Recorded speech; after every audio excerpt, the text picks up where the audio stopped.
Hello दोस्तों, मैं आपका दोस्त डॉक्टर राजकुमार बारोड़िया। आजकल की दौड़ भाग भरी जीवन शैली में कमर दर्द एक आम समस्या के रूप में प्रकट हो रहा है। आजकल हर कोई इतना व्यस्त है कि उसे अपने शरीर की देखभाल करने का भी समय उसके पास नहीं है। और इसी व्यस्तम दौड़ भाग भरी जीवन शैली में अगर किसी को कमर दर्द हो जाए तो सबसे पहले उसके दिमाग में एक नाम जरूर ही आता होगा और वह है स्लिप डिस्क। दोस्तों, अक्सर कमर दर्द के मरीजों से एक शब्द आम है। उन्हें अगर कोई पूछे कि आपको क्या समस्या है तो वह एक ही बात बोलते हैं कि उन्हें स्लिप डिस्क हुआ है। दोस्तों, आज हम इस वीडियो में बात करेंगे कि वाकई में स्लिप डिस्क क्या है और ये कितनी गंभीर समस्या है, इसका इलाज संभव है भी या नहीं और इसको हम कैसे सही कर सकते हैं। दोस्तों, अगर आपने अब तक हमारे YouTube चैनल को सब्सक्राइब नहीं किया है तो जरूर कर लें और बेल आइकन को दबाना नहीं भूलें, क्योंकि मैं आगे भी ऐसे कई वीडियो लेके आऊंगा जिनसे आप अपनी बीमारी का समझ सकेंगे और इसका इलाज भी अच्छे से करवा सकेंगे। दोस्तों, अब मैं आपको बताने जा रहा हूं कि स्लिप डिस्क क्या है। हमारे शरीर के स्पाइन में मौजूद हड्डियों को वर्टिब्रा कहा जाता है। वर्टिब्रा को सहारा देने के लिए छोटी छोटी गद्देदार डिस्क होती है जो रीढ़ की हड्डी को किसी भी प्रकार के झटकों से, चोट लगने से बचाने में मदद करती है। इसके अलावा इन्हीं डिस्क की वजह से ही हमारी रीढ़ की हड्डी लचीली बनी रहती है। लेकिन अगर किसी कारण या चोट से कोई डिस्क खराब हो जाए और इसमें सूजन या टूटने के कारण ये डिस्क फट जाए तो इसे ही स्लिप डिस्क कहा जाता है। एक बात का ध्यान रखें, स्लिप डिस्क इसका नाम होने की वजह से है। इसका यह मतलब नहीं है कि रीढ़ की हड्डी या डिस्क अपनी जगह से खिसक जाती है, बल्कि इसका मतलब यह होता है दोस्तों कि ये डिस्क अपनी सामान्य सीमाओं से आगे बढ़ जाती है या फूल जाती है, या इन डिस्क की बाहरी दीवारों में से किसी दरार या छेद हो जाती है, जिससे इसके अंदर मौजूद द्रव्य, जिसे न्यूक्लियस पल्पोसस कहा जाता है, उसका रिसाव होने लगता है, जिसका प्रभाव रीढ़ की हड्डी या उसके नजदीक तंत्रिका यानी नर्व्स पर हो सकता है। इसके कारण एक हाथ या पैर में कमजोरी आ सकती है या यह स्थिति दोनों ही हाथों पैरों को प्रभावित कर सकती है। रीढ़ की हड्डी के किसी भी हिस्से में स्लिप डिस्क हो सकती है दोस्तों, लेकिन इसकी सबसे अधिक समस्या पीठ के निचले हिस्से को ही प्रभावित करती है। इस समस्या को आमतौर पर बढ़ती उम्र, खासकर 35 से 50 साल के बीच की उम्र के लोगों को ही यह समस्या ज्यादा प्रभावित करती है। लेकिन बदलती लाइफस्टाइल के कारण इसकी समस्या छोटे उम्र के लोगों में भी देखी जा सकती है। इसके अलावा स्लिप डिस्क की समस्या महिलाओं की तुलना में पुरुषों में होने का जोखिम लगभग दुगुना हो सकता है। साथ ही ओवरवेट की समस्या भी इसके जोखिम को कई गुना बढ़ा सकती है दोस्तों, क्योंकि शरीर का अधिक वजन शरीर के निचले हिस्से पर डिस्क पर अधिक प्रेशर का कारण बन सकता है। दोस्तों, स्लिप डिस्क के मुख्य 3 प्रकार होते हैं जो कि प्रभावित जगह पर ही निर्भर करते हैं, जैसे कि cervical slip disc. Cervical slip disc की समस्या दोस्तों गर्दन में होती है, जिसके कारण सिर के पिछले हिस्से, गर्दन, कंधे, बाह और हाथ में दर्द हो सकता है दोस्तों। Thoracic slip disc. Thoracic slip disc की समस्या रीढ़ की हड्डी के बीच के भाग में होती है, जिसके कारण पीठ के बीच में दर्द, कंधों में दर्द भी हो सकता है और कभी कभी गर्दन, हाथ की अंगुलियों, पैरों, कूल्हे और पंजों तक में दर्द की समस्या थोरेसिक स्लिप डिस्क की वजह से भी हो सकती है। हालांकि इसके होने की संभावनाएं बहुत ही दुर्लभ मानी जाती है दोस्तों। Lumbar slip disc. Lumbar slip disc की समस्या रीढ़ की हड्डी के निचले हिस्से में होती है, जिसके कारण पीठ के निचले हिस्से, कूल्हे, जांग, जन्नांग क्षेत्रों, पैर और पैर की उंगलियों में दर्द की समस्या हो सकती है दोस्तों, स्लिप डिस्क के मुख्य 3 स्टेज या चरण होते हैं, जिनमें शामिल है पहला स्टेज, उम्र बढ़ती उम्र के कारण डिस्क में डिहाइड्रेशन की समस्या हो सकती है, जिससे उसका लचीलापन कम हो जाता है और ये कमजोर हो सकती है। दूसरा स्टेज, बढ़ती उम्र के कारण डिस्क की रेशेदार परतों में दरारें आने लगती है और जिससे उसके अंदर का द्रव बाहर आने लग सकता है। तीसरा स्टेज, इस स्टेज में आने पर न्यूक्लियस का एक भाग टूट सकता है दोस्तों। चौथा स्टेज, आखिरी चरण। आखिरी चरण में स्लिप डिस्क के अंदर का द्रव न्यूक्लियस पल्पोसस डिस्क से बाहर आने लगता है और रीढ़ की हड्डी में उसका रिसाव होने लगता है। दोस्तों, स्लिप डिस्क के लक्षण क्या हैं, अब हम जानेंगे। यही लक्षण आपको सचेत करेंगे कि आप स्लिप डिस्क से ग्रस्त हैं या नहीं। स्लिप डिस्क से पीड़ित व्यक्ति में ये लक्षण देखे जा सकते हैं, जैसे कि शरीर के एक या दोनों तरफ के हिस्सों में दर्द होना, शरीर के एक या दोनों हिस्सों में कमजोरी आना, एक हाथ या पैर या दोनों में दर्द होना, खड़े होने या बैठने के बाद अधिक दर्द होना, चलने फिरने पर शरीर के निचले हिस्से में दर्द होना, प्रभावित अंग में झुंझुनी होना या जलन होना या सूनापन आना, मांसपेशियों का कमजोर होना। हर व्यक्ति में इसके दर्द के लक्षण अलग अलग हो सकते हैं दोस्तों।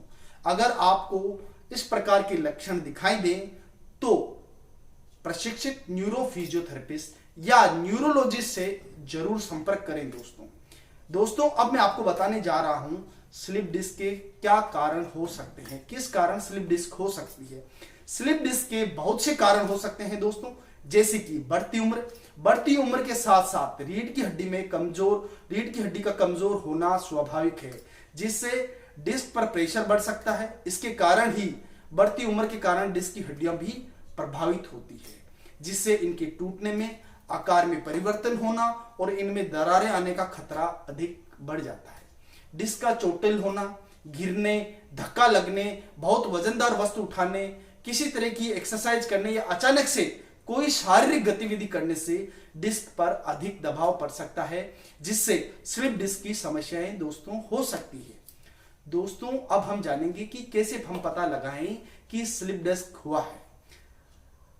स्लिप डिस्क की समस्या का पता लगाने के लिए डॉक्टर सबसे आपसे आपके शारीरिक लक्षण और आपकी स्वास्थ्य की स्थितियों के बारे में आपसे जानकारी लेंगे, जिसके आधार पर वो आपको कुछ टेस्ट करवाने की सलाह आपको दे सकते हैं, जैसे कि फिजिकल टेस्ट डॉक्टर करते हैं। फिजिकल टेस्ट के दौरान डॉक्टर आपकी मांसपेशियों में सूजन और उसमें अकड़न और आपके सामान्य चलने फिरने दौड़ने की गतिविधियों के दौरान आपकी शारीरिक स्थिति का आकलन करते हैं कि आप बहुत ही ज्यादा दर्द से परेशान है या आपके चलने फिरने में कोई दिक्कत हो रही है, उसका आकलन फिजिकल टेस्ट से करते हैं दोस्तों।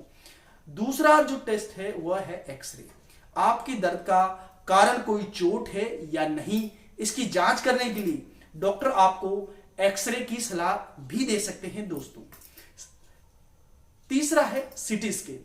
सीटी स्कैन के जरिए इसकी जांच की जा सकती है कि क्या आपकी डिस्क में किसी तरह की कोई चोट लगी है या नहीं, या उसके आकार या दिशा में कोई परिवर्तन आया है या नहीं। चौथा है एमआरआई टेस्ट।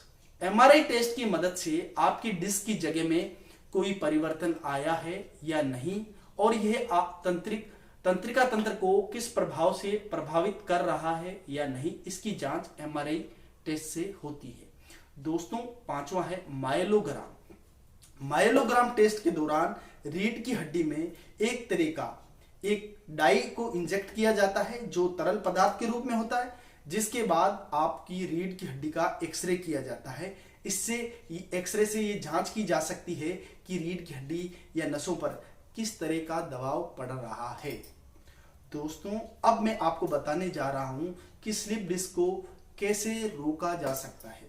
स्लिप डिस्क की समस्या की रोकथाम करने के लिए, इसके जोखिम को कम करने के लिए कमर दर्द के मरीजों को बहुत सी बातों का ध्यान रखना चाहिए, जैसे कि बढ़ते वजन को कंट्रोल करें ताकि पीठ के निचले हिस्से पर दबाव कम पड़े दोस्तों। नियमित रूप से व्यायाम करें। अगर स्मोकिंग की आदत है तो उससे छुटकारा पाने के विकल्पों के ऊपर विचार करें। बहुत ही ज्यादा भारी वस्तुओं उठाने से बचें। अचानक से झुके नहीं। बैठने और खड़े होने के लिए सही पोजीशन को ही अपनाएं दोस्तों। अगर बहुत देर तक कुर्सी पर बैठने की जरूरत है तो अपनी पीठ के पीछे और कुर्सी की सीट पर तकिए या किसी गद्देदार वस्तु का इस्तेमाल करें। सोते समय पीठ को सही स्थिति में रखें। अगर एक तरफ करवट से लेटकर सोने की आपको आदत है तो सोते समय घुटनों के बीच में दोस्तों एक तकिया लगाएं। सोने के लिए सही गद्दे और बिस्तर का सही चुनाव करें। दोस्तों अब हम जानेंगे स्लिप डिस्क की समस्या से बचाव करने के लिए हमें क्या खाना चाहिए। स्लिप डिस्क की समस्या के जोखिम को कम करने के लिए कुछ खास या विशेष विटामिन हैं जो मददगार साबित हो सकते हैं और कुछ खाद्य पदार्थों को अपनी डाइट में दोस्तों जरूर शामिल करना चाहिए, जैसे कि विटामिन सी से भरपूर, विटामिन डी से भरपूर, विटामिन ई से भरपूर, ग्लूकोसामाइन, कॉन्ड्रोटाइन, कैल्शियम से भरपूर खाद्य पदार्थों को का उपयोग करना चाहिए। हरी सब्जियां, मौसमी फल का भी उपयोग करना चाहिए। दोस्तों अब हम जानेंगे स्लिप डिस्क का उपचार कैसे किया जाता है। स्लिप डिस्क का उपचार करने के लिए मरीज को उचित एक्सरसाइज करनी चाहिए। आप अपने चिकित्सक की सलाह पर स्लिप डिस्क के दर्द को कम करने, पीठ और आसपास की मांसपेशियों को मजबूत करने के लिए उचित एक्सरसाइज कर सकते हैं। दोस्तों प्रशिक्षित फिजियोथेरेपिस्ट फिजियोथेरेपी चिकित्सा में उपयोग में ली जाने वाली अत्याधुनिक इलेक्ट्रोथेरेपी की मशीनों के द्वारा आपकी सूजन को खत्म कर सकता है, मांसपेशियों में मौजूद सूजन को खत्म कर सकता है और मायोफेशियल रिलीज तकनीक के द्वारा आपकी मांसपेशियों में मौजूद अकड़न से आपको निजात दिला सकता है। दोस्तों हमेशा इलाज प्रशिक्षित डॉक्टर के द्वारा ही करवाना चाहिए, क्योंकि प्रशिक्षित फिजियोथेरेपिस्ट के पास बहुत सी ऐसी तकनीकें हैं जिनका उपयोग कर वह आपकी स्लिप डिस्क की समस्या से आपको हमेशा के लिए दर्द मुक्त कर सकता है। इन्हीं तकनीकों में ड्राई नीडलिंग, कपिंग, ISTM जैसी अत्याधुनिक तकनीकों से स्लिप डिस्क की समस्या से बहुत ही आसानी से आपको दर्द से निजात दिला सकता है। बिना ऑपरेशन आपको निजात दिला सकता है। दोस्तों अपने डॉक्टर की सलाह पर मेडिकल स्टोर पर मिलने वाले दर्द निवारक दवाओं का सेवन भी आप दर्द को कम करने के लिए कर सकते हैं, लेकिन दोस्तों फिजियोथेरेपी चिकित्सा आपके लिए वरदान से कम नहीं है स्लिप डिस्क के मरीजों के लिए ऑपरेशन से बचने के लिए। दोस्तों अगर आपने अब तक हमारे YouTube चैनल को सब्सक्राइब नहीं किया है तो जरूर कर लें। दोस्तों ये थी जानकारी स्लिप डिस्क के बारे में। जानकारी अच्छी लगी हो तो अपने दोस्तों के साथ इस वीडियो को जरूर शेयर करें। धन्यवाद दोस्तों। जय हिंद दोस्तों।